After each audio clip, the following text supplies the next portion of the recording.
Yeah. So I will start a little bit of introduction. I mean, I know a lot of things about Harsha since we have worked together. Yeah. So let me tell you about Harsha. Harsha is somebody who's and transparency is something that we generally preach about. So Harsha is somebody who's really transparent. I worked with her. Yeah. Yeah, just a moment. Am I audible? You're cutting off, Vijay. Okay. Are you like speaking from some kind of a Wi-Fi instrument, Vijay? I'm sorry? Are you using any Wi-Fi instrument? If you could use the wired headset, then I think it will be slightly better. So, but we are able to get what you are saying, Vijay. It is not disconnected, but it was not fully audible. Yeah. Okay. So I think I have some issues, so I would leave it to you. Harsha, over to you. Absolutely. All right. So, friends, thanks for joining. Let's get started. Let me share my screen. So, I am Harsha Kavadkar. I have more than 16, 17 years of experience in IT, and I got introduced to Agile as Scrum methodology since 2006, and I did my certification in 2010, and that's how my real journey towards being Scrum Master started. The real reason behind having this topic for our discussion today is that I feel like I have like a lot of experience as a Scrum Master, but in past year or so, I explored myself more in order to help the team to improve. And I thought, let me share those aspects with you that what goes beyond the typical Scrum ceremonies in the role of being a Scrum Master. And like earlier when I started being a Scrum Master, at that I switched from being a developer where I used to be like, heavily busy all day development, unit testing, and deployment issues. So I used to be like fully occupied, and that is where when I switched to Scrum Master role, I found a vacuum, in the sense like I felt like there is nothing much to do. Like if you schedule the ceremonies, then they're just there, they keep appearing if you schedule a recurring ceremonies, and the board is there, team keeps updating the board, and yeah, it's like team do not get impediments every day. So what do I do for the whole day? So that was like my challenge. And I try to help team in different ways, but since last maybe year or so, I started reading more books and tried to experiment with myself. And I got some fantastic results, which I thought I should share with you. And yeah, together you can also share your experiences with me, and let's try to make this 1 hour interesting. Make sense? All right, silence is golden. No, that makes a lot of sense actually. Yeah. We don't really like these days these sessions that are just speech by the facilitator. But yeah, so this collaborative session would be awesome. Thank you. Thanks, Vijay. All right, so let's get started. So here we are, like, what exactly are the responsibilities of Scrum Master? It's something, people do the certification and get to know about what are the responsibilities based on the job titles, and they start doing that job as well. But there is much more to the being a Scrum Master. Many people have different type of ideas, but I would like to share my take on it. So what is the Scrum Master? Is the role of the Scrum Master is only about managing a Scrum board? or just managing the impediments. Of course, these two are the main roles of the Scrum Master, about facilitating the ceremonies and managing the impediments for the team, within the team mostly. But what are the challenges which we face in our day-to-day life? You would see that now we have, the earlier times we would have the physical boards as a Scrum boards. Now we have the online boards like Jira, Rally, etc. But how do we motivate team in order to use those boards more efficiently?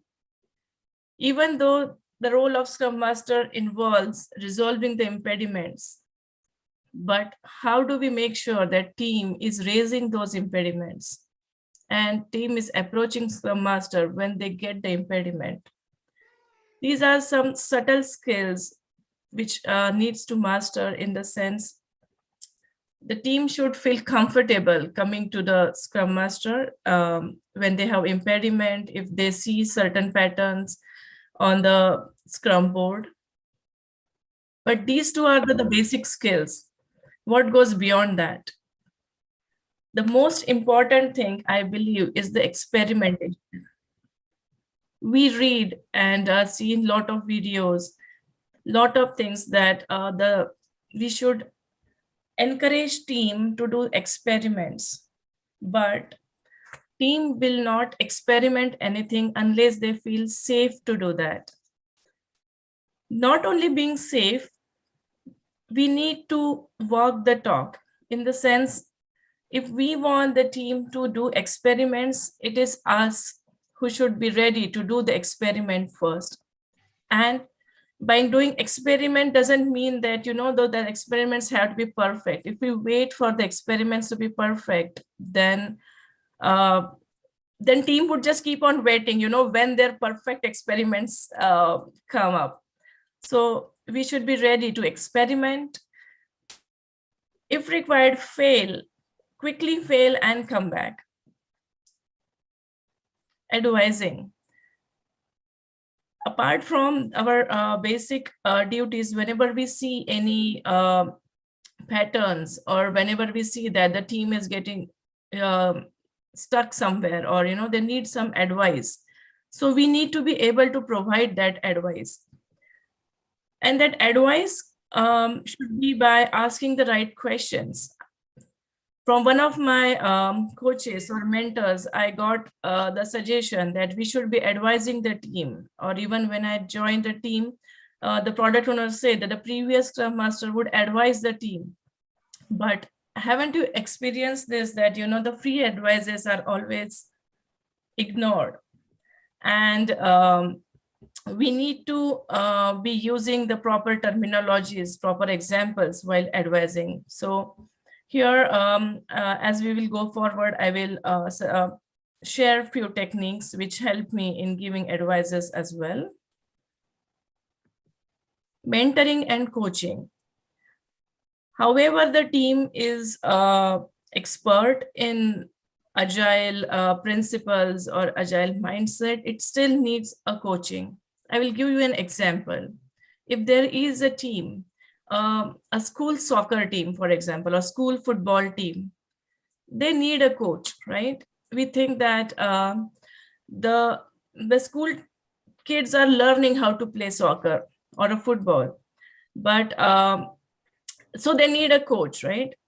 But the professional playing team, we would think that, oh, they're professional, they reached there, so why do they need a coaching or mentoring, right? They're perfect, the entire world is watching them, but still there is a coach who is continuously mentoring and guiding that team. So mentoring and coaching is a continuous process. So these are, I believe, are some key responsibilities of a Scrum Master. But again, this is not just the limit. The more you can try, the more you will be involved along with your team. So we will discuss what kind of teams we encounter with mostly. So All right. So we have two more things to go here. Not only what we discussed just now, the role of the Scrum Master also involved in keeping the team happy and energetic. The way I was describing, how do we make sure that when the team gets impeded, there can be the big impediments and big blockers which are very visible, but there can be some small impediments which if the team is being shy and not raising up. In that case, keeping the happy and energetic environment in the team is very important. And this is something, it is easier being said than done. This is something which we need to try it out and to see how it works and to see how the results happen. And then we can take steps, and maybe we can, having a good environment is something, we can take teams help as well. It need not be just the one-man show here. And the last one, but not the least, is the passion. You should be very passionate towards agile principles and values. Only in that case, you will be able to transform your passion into the team and help them to get into the agile mindset.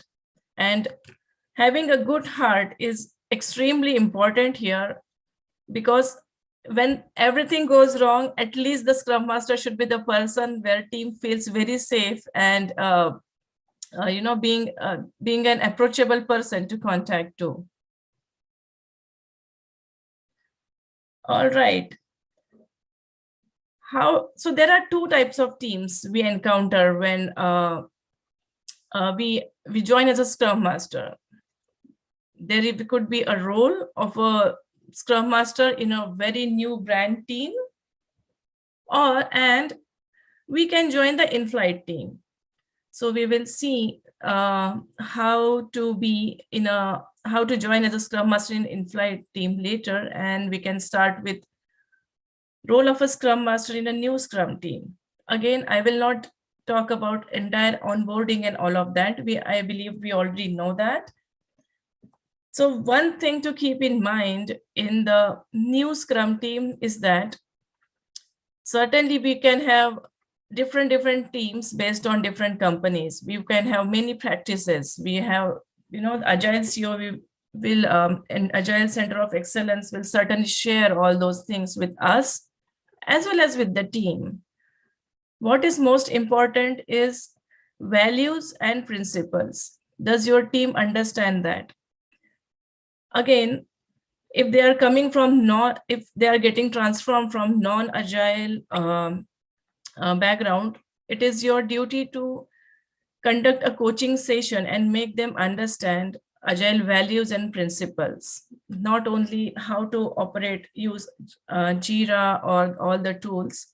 This is something which is very important, but that could be an hour session or so. But day-to-day mentoring or time-to-time mentoring on the agile mindset is very important. Whenever we are advising something, we should try to relate it on the agile mindset. We try to develop the agile mindset in the team. So this is regarding the new team, whenever we have any new team to work with. Also, too much of mentoring for the new team also causes a problem.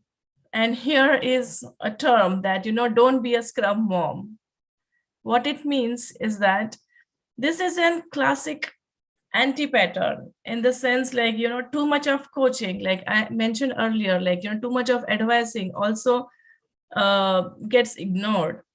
So what do we do to avoid too much of coaching? Anybody from audience, do you want to share your opinion on this, that, too much of coaching to the team also gets in a way of their progress? So let them think for themselves.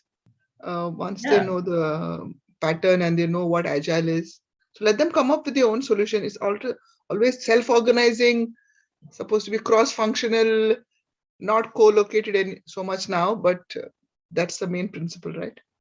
Absolutely. Thank you so much. It's a key point. I'm glad that you don't be a scrum mom or don't be a scrum class teacher or teacher as Yeah. because then it becomes like didactic in nature. Like then it becomes advocacy, not advisory, but advocacy. Yeah. Advocacy style is like you should, thou shall, Yeah. those things. So what happens then? Those becomes program behaviors over a period of time. The team members will start behaving in the way that the students behave in a class, that they expect instructions from the teacher, and then they Yeah. will behave accordingly. So rather than that, the coaching style should be adopted where the scrum master as a coach and servant leader opens up the minds of the team members and show the possibilities. What are the options? Exactly. Kiran, we How also things go say wrong. Scrum Master is the agile coach for the Scrum team, correct? You need to Yeah. mentor, you need to coach. Yes, Yeah. absolutely. So in coaching, what we are trying to say here is that we need, as we are coaching, as we are helping the team out, especially the new team, we need to make sure to keep the team accountable of their part as well. Sometimes, when we try to help too much, when we try to teach too much, then the accountability part gets, in the problem sometimes. Instead of providing the upfront advice, we should also let the team fail. Once they fail fast, and then if we provide the advice, and when they learn from their own failure, that is the perfect way to develop the agile mindset. So this is very, there is a very subtle difference between just keep on coaching and observing the behavior, like what makes the team observing, even if they're failing, let them fail a little bit and then ask questions, ask the powerful questions which will help them to develop the agile mindset. And once that gets developed, then our job as a Scrum Master becomes easy, and it drives teams towards the self-management, because there are scenarios where, if Scrum Master falls sick, if Scrum Master has to take leave, then what do we do? Will the daily stand-up still happen? Will the retrospective still happen? Daily stand-up would still happen, because people are not that much afraid of daily stand-up, as they are very reluctant to join the retrospective. Retrospective is like the more challenging place for the team to be in. So we need to keep developing the agile mindset and keep advising or convincing the team on how they can find the value in all the agile ceremonies. And once that happens, then that is like the real winning of your role in being a Scrum Master. Moving on to role of a Sorry, Scrum Master. Harsha, a quick question, if I may ask now. Absolutely. Yeah, sure. Absolutely. So I really agree with the concept. I was just wondering, the fast failure that you said, let the Yeah. team fail and recover on their own. Yeah. Does anybody has within this group an example, like the practical example? Theory, I completely agree with. I was just wondering if somebody has an experience or a practical example for the concept to prove. Is it okay if I share the Who example? is the speaker? Sorry, I didn't get the name. It's Paresh. Hi, Paresh. Hi, Paresh. Yeah, Hi. Harsha, I have a real example as a Scrum Master. So, in about 6 teams, Paresh Scrum teams, and again, a coincidence, I also happened to work with Siemens, but in a different location. Harsha was with Siemens at Pune and I was at Bangalore. So, we had to cancel actually the sprint halfway through. That it came to that point that halfway through the sprint we realized that we are absolutely going in a wrong direction, and that was the only incident in about 55 to 60 sprints that I had run as a Scrum Master. But that was a big learning experience in that how during the planning session the things were not really discovered in the way that ought to be, and it was not like we tried to pinpoint blame on someone, but we took it as a team accountability that yes, maybe next time I think it's advisable not to spend further time let's cancel this sprint. This experiment did not go the way we had anticipated. And then we regrouped, we came up with a different alternative approach. And that actually proved to be a wonderful solution. We realized that that actually worked when we made the beta at the customer side. And that's how there are many such experiences, but you were asking for like, fail fast. Yeah. We didn't, in fact, Yeah. wait the first sprint to get over and say, okay, we'll discuss in sprint review. We'll do some retrospect. We said, no, fine. This is the halfway through. Let's cancel right now. And then we regrouped. We did a mini planning for the remaining duration, and then we continued the sprint. That was a real incident. Yeah, and I would like to share one more example, Paresh, Yeah, here yeah, okay, about sure. failing fast. Is that Yeah. like recently, our like product owner was assigning the stories and the tasks to the team Scrum team members in the Mhm. planning meeting, whereas the task or the story should be picked up, right, not assigned. So Right. yeah, to have the more accountability and ownership. So I could have just stopped the team over there and asked them, right, that please do not assign the task in the planning meeting. Because when we had taken the Agile refresher course with them, at that time we had already explained them. So then they maybe it because of their older habits of assignment or things tend to get ignored.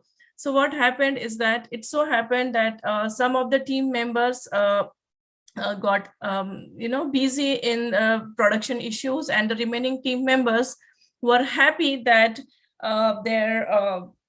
their stories and tasks are getting completed, but the remaining stories were still in to do. But when they were using the Jira filter, at that time they could see only their stories, and the rest of the stories were not even appearing, or they were not even bothered.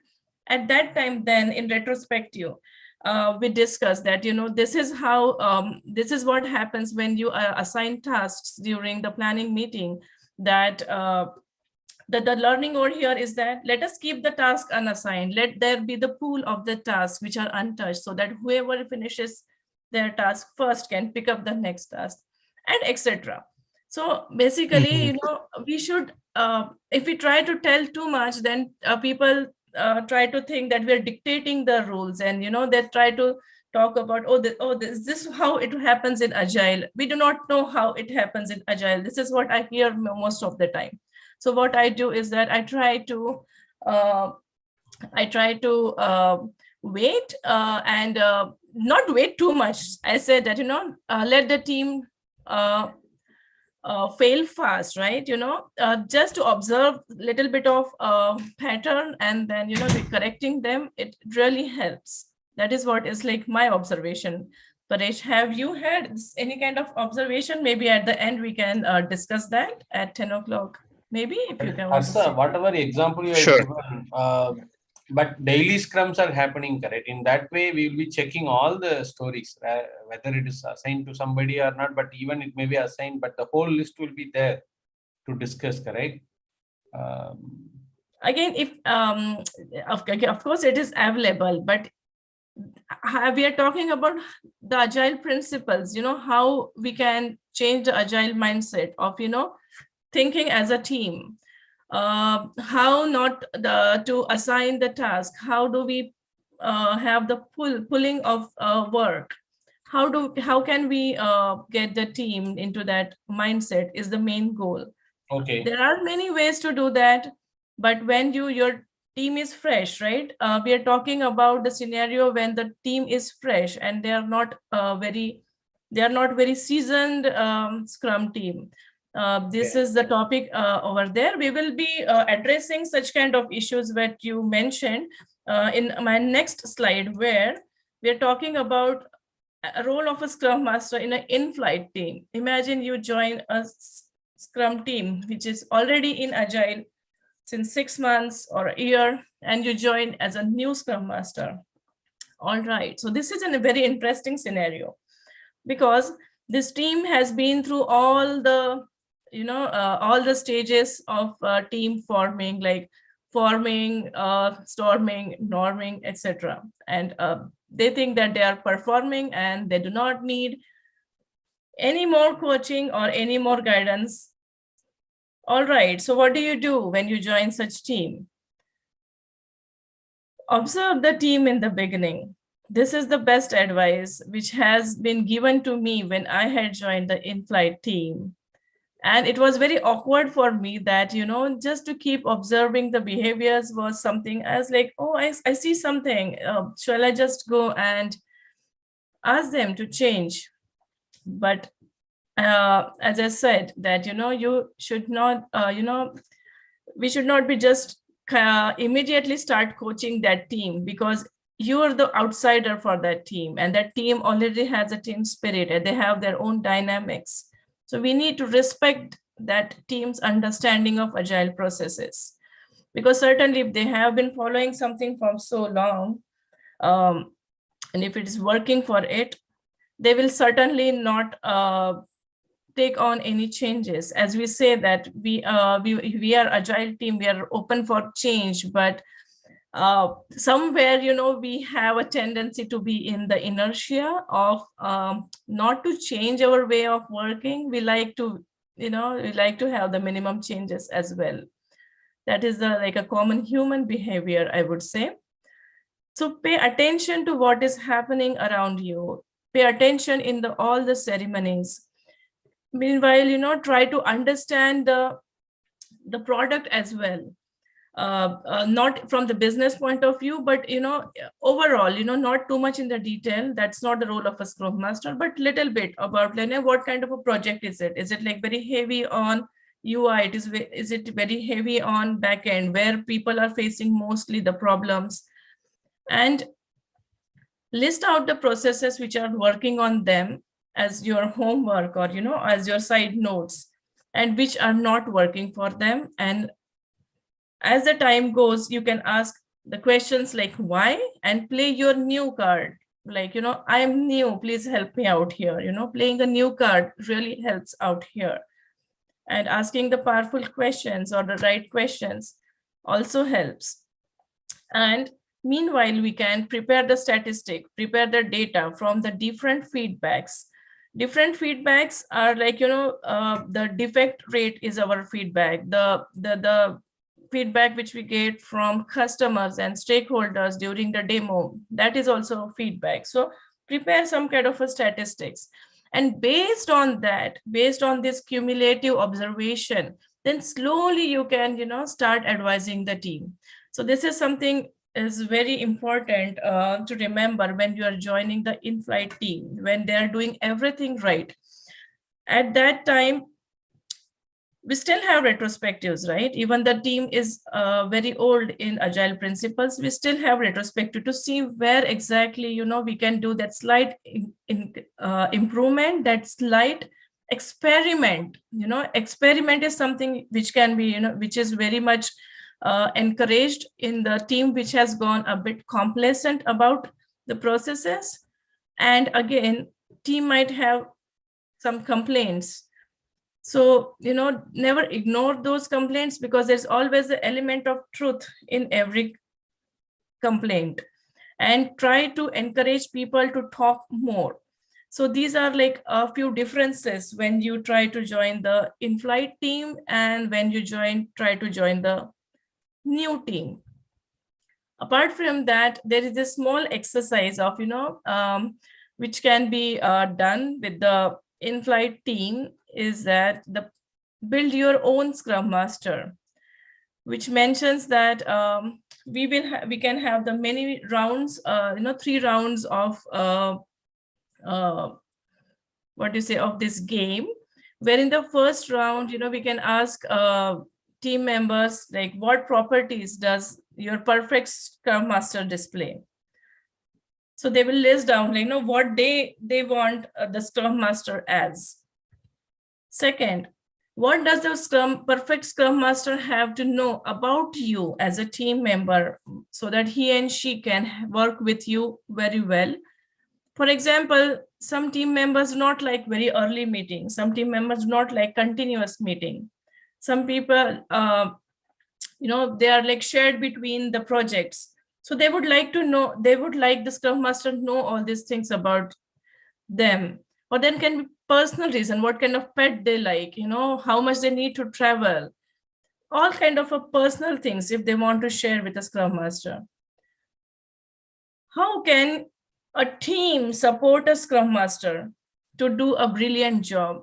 And believe me, this exercise really helps to get that bonding between this new Scrum Master who has joined a team which is already being formed, because it is not just the Scrum Master's responsibility to find a space in a team, it is also a responsibility of a team to make some space and help a Scrum Master to settle down in the job. But again, all these things happen with the open conversation, which cannot be ignored at all. Communication, the interactions, which is our first value, plays a very important role in this case. And again, so maybe the first round one, correct? What properties? I feel it's much more like we can use some other better word or something. Is that correct? Yeah. This is just an experiment, whatever. We can change so it. What is our ideal Scrum Master? Is that correct? That's what the meaning of round one, correct? Sorry, could you please repeat? What properties does your perfect Scrum Master display? It's something like asking, what is your ideal Scrum Master? Yeah, or, what do you, ideal Scrum Master, like what do you think? How your Scrum Master should be? Harsha? Yeah, but actually properties is the word we don't use, in my opinion. That's why I thought. Absolutely, we can change it. Okay, thank you. Yeah. Harsha, is this build your own Scrum Master is anyway different from the current existing characteristic feature of a Scrum Master? Sorry, different from what? Existing characteristic features of a Scrum Master? No, it is not different. It is just, it's just some kind of a, small exercise, Yeah, it's kind of a feedback kind of thing, right? Wherein you go and talk to your team and understand if there's any room for improvement. No, you are a Scrum Master. Beyond the roles of a Scrum Master, what are you going to perform, execute, or make things ensure that this also could be possible? If that being the set context for today's discussion, then how are we going to build your own Scrum Master? I don't understand. Could connect. Okay, so all right. So this is just trying to understand. See, this is about being a Scrum Master. It's not only about advising and just running the ceremonies. There has to be some kind of a connect between the Scrum Master and a team. So this is an exercise we are trying to build that connect between a team and a Scrum Master. So while the Scrum Master, but this is build your own Scrum Master means you yourself as a Scrum Master. But where are you? To whom are you going to build the Scrum Master? We are trying to ask the team, how do they want their Scrum Master to be? Like, what are the key aspects? No, we cannot redefine the wheel again, right? It has already been set by the Scrum Guide. It has been already predefined, predetermined by all mindsets. This is how the Scrum Master should behave. Even if you, this is how the functionality of the car driving should be. You cannot do different. No, we are not asking anything different, but this is like, there are some subtle things as a person, this is between a very intercommunication between the team and a new person who is a Scrum Master. It is more maybe Casey, it is to understand what is the team's expectation, correct? So to try to connect to the team. I think that is the point of view of this slide. We are trying to connect to the team. Exactly. We are trying to see. Important. Irrespective of whether this is about a Scrum Master role, even for a new leader stepping into the team, some of these principles will apply. That how well does the leader and the team get well together? It's a kind of team building activity, I would say. And the better you know the person, the better you are able to relate to that person. Perfect, right? To work together as a team, because Scrum is more of a team play, right? It's about team accountability rather than individual. So it's important for the Scrum Master and the team to bond and gel well together, and that is a process in building. Like the Romeo was not built in a day. So if the Scrum Master is joining a team in flight, the team is already bedded with certain characteristics, way of working, way of operating, right? And yes, things would be happening as this are supposed to based on certain Scrum guide and all. But in reality, the teams have to connect. right? They have to understand. Now, sometimes it little bit goes in terms of like personality, understanding personality. This person is an introvert maybe and does a good job of task given to him or her, which are more or less independent in nature. So there are so many subtle things that really make team very effective. And if these subtleties are not are kind of ignored, then I think the team will continue to struggle to work as a unit. So this is a good perspective that you're bringing in here, Harsha. And then yes, so we are not trying to recast. Yeah, and we need not be stuck to only this. You can create any other exercise, any other fun time which you can spend with your team if you do not got actually. kind of skeptical and scared because of the title BY of building. Oh, please don't get, you can change the title. You can just create your own game. The main aim out here is to connect to the team, try to, because you're the new person over there, try to, connect to the team, try to know their opinion as well. So if you can come up with any other methods or way to do that, the entire internet is full of such kind of exercise. You can just choose any other and try to connect your team basically. That's all is the main motive. Thank you. Yeah. Okay. All right. So, but that was a good question, Casey. Yeah, really. Yeah. So yeah, really, I appreciate. Open up a new perspective. Yeah. Yeah. Thank you. Yeah. And about the mentorship, mentorship is something, we should not be, giving the free classes all the time. It's like, when you discover something new with the data which you are gathering, be a mentor, present that data and be a mentor. But there will be times when you have a question, go to your agile coach and ask for mentorship. We do not want to keep mentoring the team based on the existing knowledge which we have. If there are any questions which we cannot solve, ask the mentor, read the books. We need, as we said, that the team needs to be on the path of continuous improvement. We should also be on the path of continuous improvement. And trust me, that is how we will also be able to share that path of improvement with the team. Engaging team in Scrum ceremonies. I'm afraid I might not be able to cover the entire presentation here, but let's see how much we can complete in next 15 minutes. So engaging team in Scrum ceremonies is very easy when you are in offices, right, in person, but the challenges are being faced when you are in the remote environment. And as the remote environment brings in the changes, so here are a few things which I have tried, and maybe let's see if you can also share with me what you have tried in your cases. Like what we have tried is that deciding the sequence, we had created the filters and we had decided that, we will try to go by the sequence of the filters, because the challenge which was faced was that, everybody were on mute and everyone was thinking, like, we already have the stand-up meeting just for 15 minutes and people keep thinking about who would go first, would already eat up a minute or two or there. And even after, the next person would not start talking. So, deciding the sequence really helped us in getting team more engaged in the daily stand-up. Another one which I tried in my other team is, passing on the turns between the team members. Like, it's like Harsha pass on turn to Hiren passes on turn to Vijay, etc. Refinement meetings.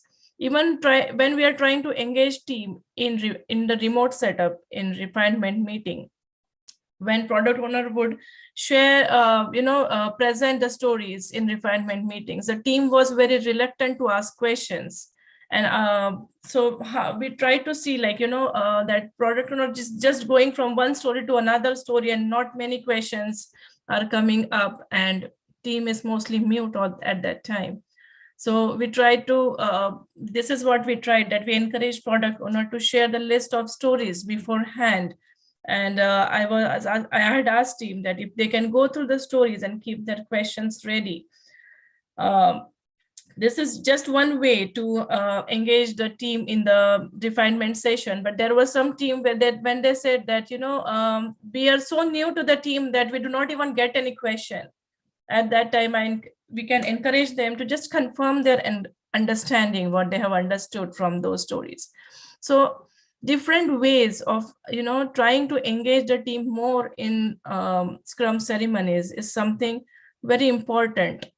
And making them understand the value of why they are doing so, that the questions which gets unanswered during this ceremony will come up during planning. If they do not come up during planning, they will come during daily stand-up. So all ceremonies have their own importance, is something which needs to be conveyed to the team. And I will quickly move on with this chartering, agile chartering. Have we ever faced a scenario where we have a group of team members and everybody is trying to do things by their own way? Because we are self-managed team, right? We do not follow a specific set of rules. At that time, everybody is trying to do the things by their own way, and we are getting some magical results. Sometimes the results can turn into clashes and conflicts as well. So how do we tackle them? How do we make sure that all the ducks are rowing in the same direction? So there is a way to do that, is the agile chartering. This is just the agile, the team agreements which we can prepare along with the team, so that team have the common accountability on all the set of principles which we are trying to achieve here, we are trying to implement here. So agile charters are the great collaboration tool that helps to align the teams and help teams to be accountable within. So why do we need agile charters? Why do we need team charters? Because the unwritten rules are mostly ignored. The unwritten rules are not enough. We talk like, that we should be like more proactive, we should ask more questions, or we should be on time for agile ceremonies. But unwritten rules they're mostly like forgotten. They have the tendency to get ignored, misinterpreted, and they're understood differently by different team members. Even when new team members joins, right? If some team member leaves and some other team members join, how will you communicate what you have discussed and decided as a team to that new team member? It's become very difficult to onboard those team members on these agile, your team agreements, basically. So it is very important that we note down those team agreements. And if we do not note them down, then how can we improve on them incrementally? So it's very important to create agile charters. But how the agile charter should be? They should be timely in the sense, as new team members joins in, we should have those ceremonies again and again. We should revisit our team agreements, what we have agreed to.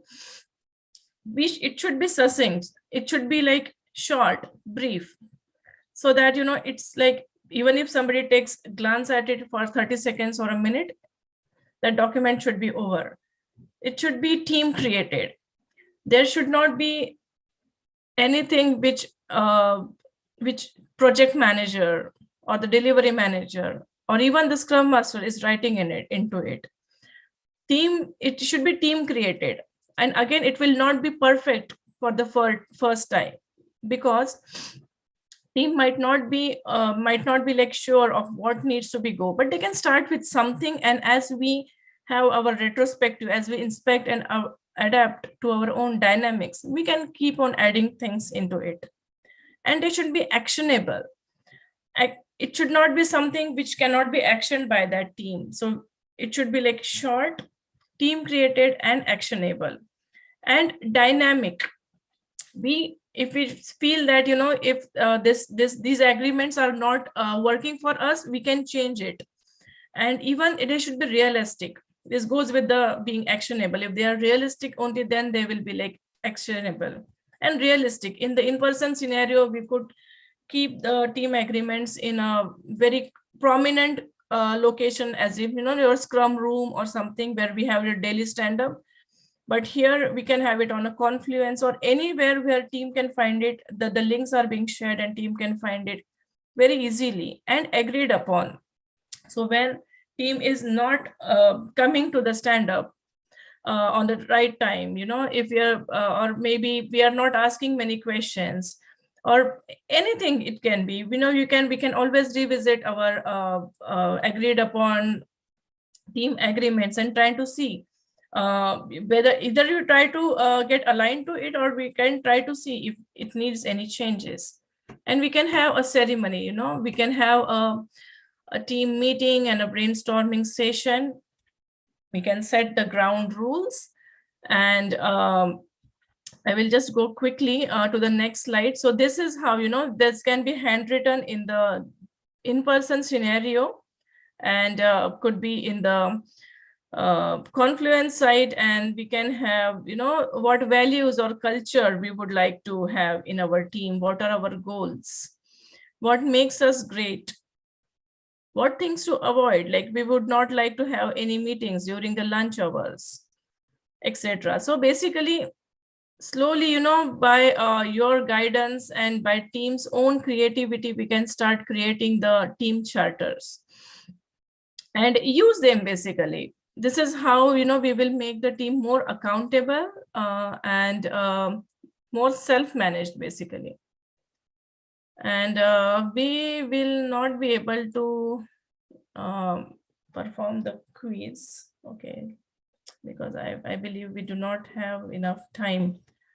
So I'll quick. Harsha, how many questions? Yes. Sorry. How many questions you have in quiz? Just 3. And I have already. We should be fine. Normally we go over anytime. We go over unless you don't have time. We go over 10 minutes anyway because we start 15 minutes late, right? So. Okay. So the quiz, what do you say? Code is in the meeting invite. If you can check.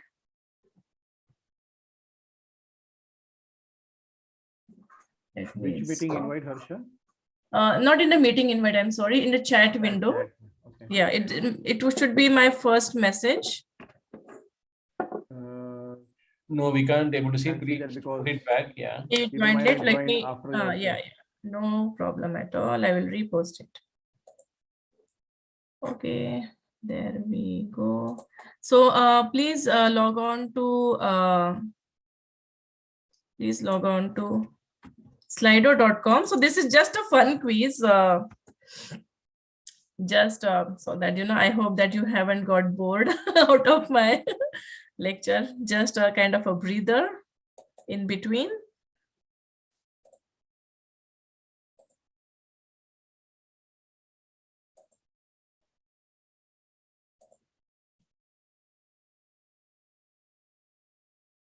Were you able to find this code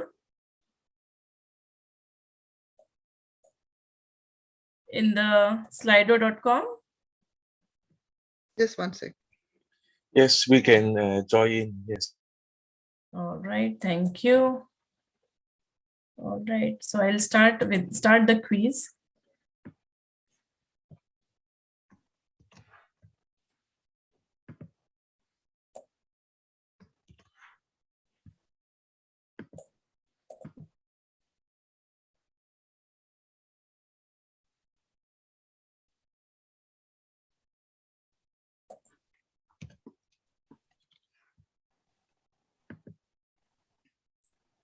So how many right answers?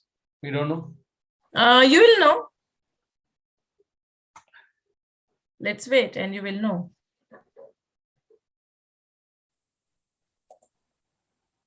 All right, so now the correct answers are being displayed.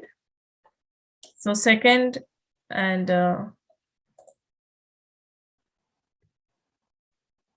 second, 1, 2, 3. Second, fourth, and fifth is the right answer. All right, let's move on to next question. This one is very easy.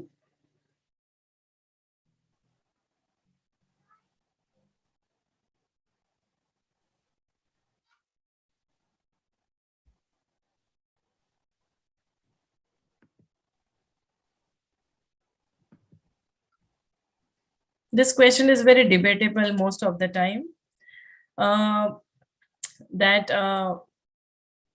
is the role of a Scrum Master in solving the impediments? So blockers can be solved, blockers or impediment which can be solved within the Scrum team.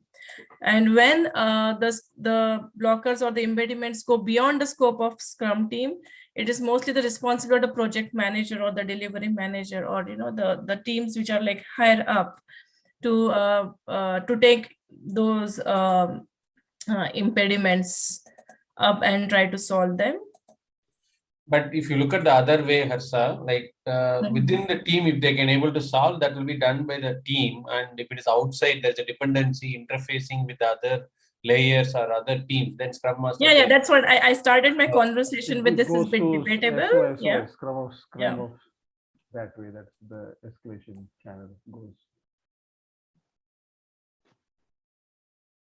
Yeah, we can discuss that more at the end.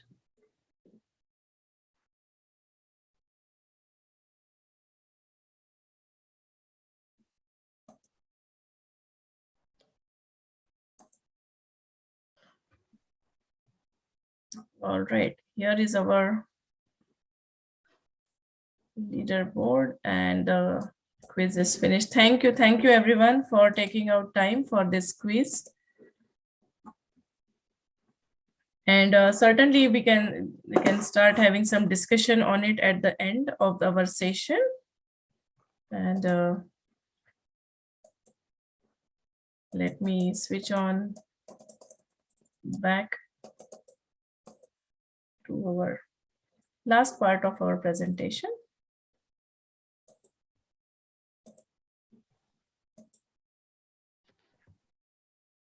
How come we didn't even get a chance to read the answers?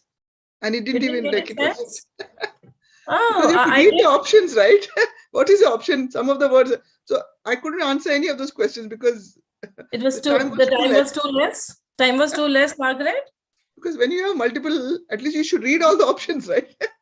Oh, anyway, that's thanks fine. for the feedback. Yeah, thanks for the feedback. I'll make sure. I could answer a single question. By the time I read the first one, oh, your thing is up. Oh, anyway. Really sorry about that, Margaret. Thanks for the feedback, and I'll make sure. Yeah, like how many seconds? Did you give 5 seconds or 6 seconds? Like. Oh, no, it was 20 seconds and 35 seconds, like that. But okay, again, anyway, by the time I went to the second one, I was thinking, oh, this may be right. Oh, your time up. Anyway, that's fine. Sorry about that, Margaret. So, really sorry. No, and that's fine. That's fine. That's fine. Work on it. And Harsha, when there is a multi, for example, you have 6 options. It is better to say 2 or 3 how many are correct rather than making select more than one or select only one. Yeah, anyway, that's fine. On a lighter note, Margaret, to your point, I hope sincerely and pray that nobody's time is yet up.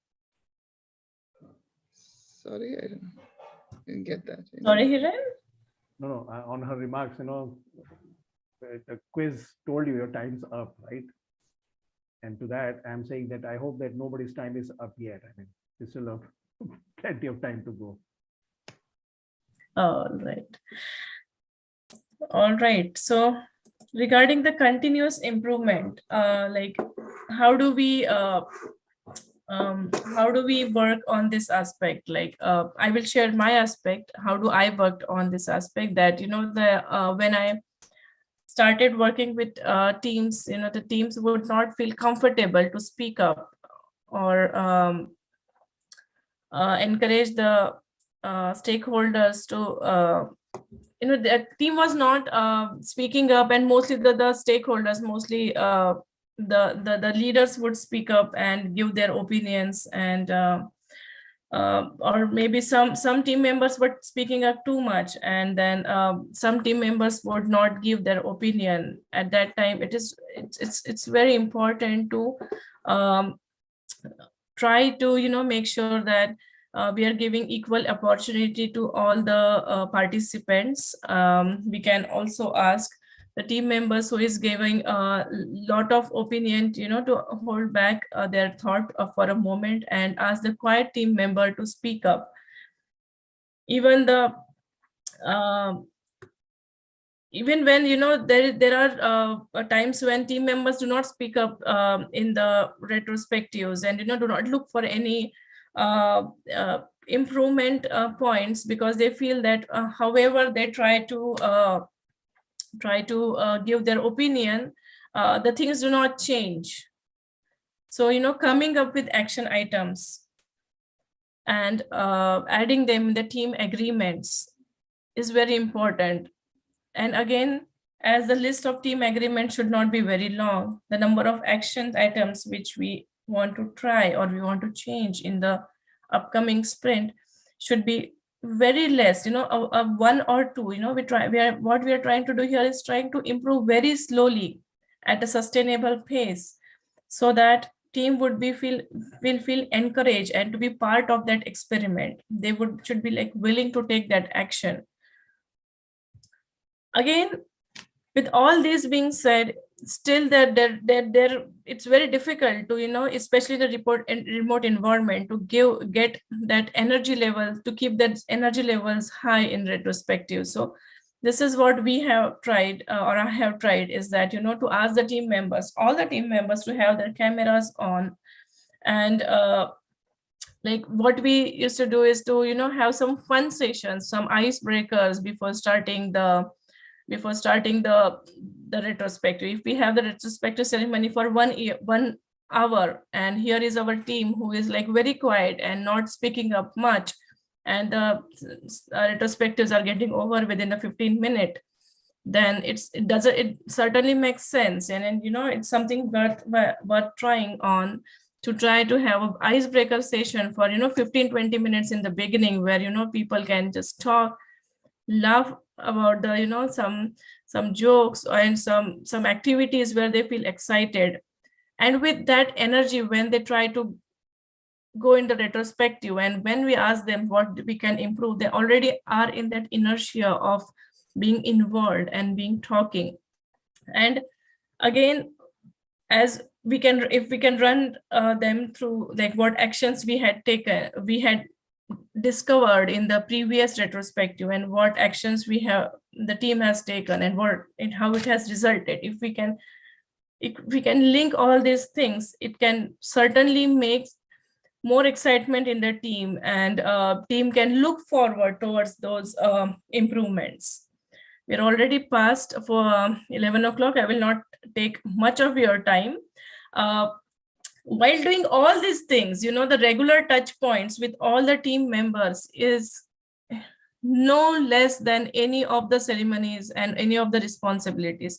This is very important, to have regular touch points with the team members.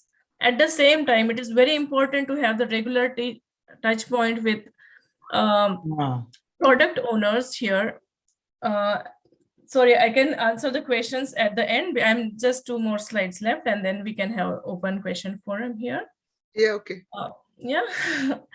And what I have realized that, there are some team members who do not feel comfortable in talking in the group environment, but when you try to talk to them on one-on-one, then they open up more. And even the product owners, however, are the ceremonies are all being laid out, most of the time the product owners come from the business, and in our waterfall methodology, the business people have been working only with the business and the clients. They do not have much experience working with the technology. So they know that they have to work with technology, but how to do that is something they need a coaching from a Scrum Master on the small things, like checking the health of a product backlog based on like the invest principle, or maybe the deep principle, whether it is prioritized, emergent, meets definition of ready. So these are like small touch points which we can have with Scrum team members, and try to see how we can imbibe the agile principles in the team. Even you can have a regular touch points with the product owner and agile coach to identify some challenges, and and to find if there are any opportunities of improvement, because the healthy product backlog is the backbone of any Agile project. And again, last but not the least is to have the fun sessions.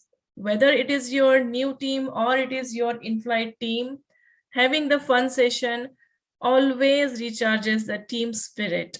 You can have small games like, this is what I have tried, to have a treasure hunt on a remote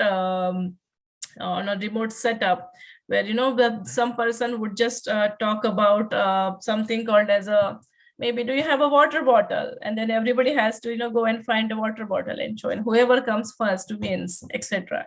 Basically, the team should find some time when they're like more relaxed and have some fun, and or to talk about non-related details like their hobby, favorite movie, weekend plans, how they celebrate festivals and things like that.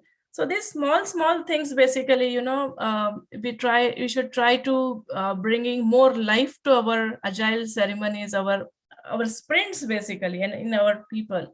So this is what is something I have experimented, and that's what I wanted to share with all of you. And I hope you find it interesting. And that's you, all. Harsha. Very Excellent. Thank you. Excellent. Yeah. Wonderful, Excellent. Harsha. Very Really good. interesting. Very interesting. Harsha, one quick question related Yes. to retrospective. Yeah. See, what team feeling is for as per Scrum Guide, for 1 month sprint, it can be possibility to have 3 hours retro. But for shorter sprints, it need to be as at least minimum 1 hour. Even that 1 hour, people are hesitant to participate for retro. Is it suggested to have retro inputs documented in Confluence before they assemble for retro, and we can pick it relevant items? Is that a good way of approach? Yeah, so what we do is, yes. So instead of Confluence, we use this the Confluence based tool. Like in Confluence, we have a Agile community who has helped us to create one a game kind of a setup in a Confluence where what we do not before retro. What I tell my team is that see, it's not only during the retro you will come up with your points to discuss, right? You can come up like throughout a day, and you can store it in whichever way possible for you. But what we do is that when we start a retrospective, we give 10 minutes of quiet time to everyone, and we share that Confluence link where everyone enters their opinion about what they liked, what they did not like, and what they really want to improve. And then for those 10 minutes, there will be like all quiet time where team assembles their points, and then we gather together, and then whoever has written. So here is also one learning for me as well as a Scrum Master. Like earlier, I was reading their points. So this team, which was already being quiet, was even more quiet. That now they have to write their points, right? They don't have to speak. They don't even have to read their points. Then I thought, okay, so what do we do? So I thought, okay, whoever has written those points, they should read out their own points and put their opinion. It's not just a point. It has some kind of a context. So instead of we judging their context, they should speak about their context. So these are like, some small things which I have tried, and it's working for me somehow. And yeah. So again, as I said in the beginning, experimentation is something we need to keep on trying. As we ask the team to experiment, as we ask the team to change, to learn from the failures, it is us who need to first try to experiment something, show the team that failures can happen, and we should be ready to go back to how the things were. So basically, as they say, walk the talk. And you can give it a try, or you might already be doing that. I'll be really very happy to hear from you. Even if this forum has ended, you can find me over the LinkedIn and we can chat about it. Good, thank you. Thanks. Okay, just to share some additional things. Okay, so on the retrospective, correct. So everybody can prepare and keep it available, but on the Confluence page or a physical board, it is available during the discussion where people can put their post-it, or if it is online, we use Confluence to fill it.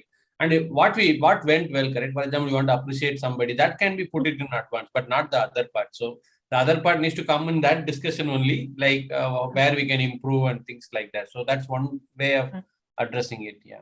But what I would prefer is one of the agile value prescribes individuals and interaction for process and tools. Yeah. So that time, this conference page has not been taken into consideration. It has to be discussed in person, either through phone or through WebEx or in person, whatever way methodology. Yeah, But it is I totally get your point that we do interactions is at the highest priority. But what happens, some people are like very talkative, like me, who keeps on talking all the time, and there are some people who are a bit quiet, and they need some time to think. And especially if some other person is already giving their opinion, it is difficult for this quiet person to think at the same time and give their opinion. So Confluence, it need not be Confluence. You can use any other tool, or you may not use any other tool, or you can just use your book and a pen and write down your own points. The thing is that you should give a team some time, some quiet time to think what they are going to present, and then they can share their opinion. Or if your team is very good, is very impromptu, then you might not even need this. So basically, there is no hard and fast rule. It's all, again, experiment.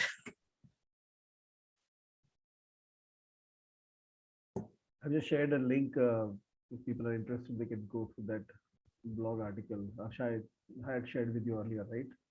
Mm-hmm. Yeah. Margaret is mentioning that in her team, it is anonymous and you don't have to go the name. Same here, Margaret. Even we have it anonymous, and there is we would not know who has written it. But just to facilitate the discussion, we ask the person who has written it to speak about it. So in Alright, typically where teams, in my experience again, and then how we have improved over the time and still continue to improve is the teams need to focus on what is wrong rather than who is wrong. Right?